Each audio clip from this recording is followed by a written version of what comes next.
So welcome everybody to another review as read. Today we will be reviewing Elven Star, Book 2 of the Deathgate Cycle series by Tracy Hickman and Margret Weis.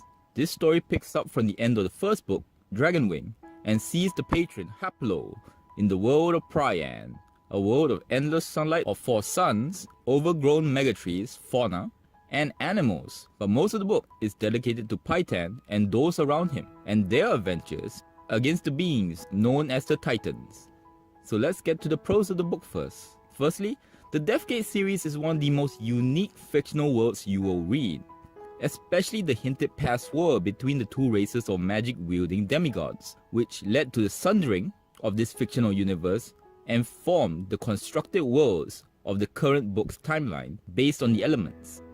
You can tell that Tracy Hickman and Margret Weis put a ton of time into the lore, and details abound for the world of Pyran in this book, such as the references at the bottom of pages that range from how time is told with flowers whose petals turn in depending on the time, to what kind of sweets are eaten by elves that are made by humans. Also, the end of the book even has a chapter's worth of pages dedicated to explaining how rune magic that are used by the patrons work. And Elven Star actually even has a lyrical music sheet that you can play and sing in the world of the Deathgate cycle.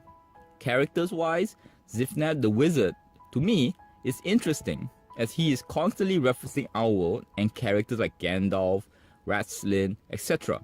And his zany humor adds some levity to the story. Many online have expressed how much they dislike the character, so I just like to point that out. The more agreed upon character that is great is Haplo, the protagonist of the entire series, who is not a typical hero as he does not go out of his way or risk his mission to save people because it is the right thing to do, but rather will happily use them as pawns to achieve his goals, which are believable for what he has went through to get to where he is now. Yet you still read about his personal conflicts, and a conflicted character is often an interesting one. Now let's move on to the cons of the book, the first being that the whole book is a side quest to the main plot of the entire series.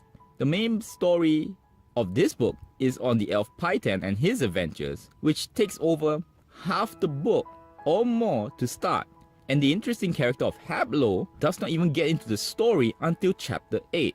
Characters wise, most are just stereotyped personalities in fantasy, in fact so much so that when one character in a way committed suicide, it made sense in the story, but it felt like no real person would have done so. Also, silly plot holes exist, like how a weapons dealer who wants to send weapons to a location does not know or have a map provided to them to get to the location. So they spend chapters lost.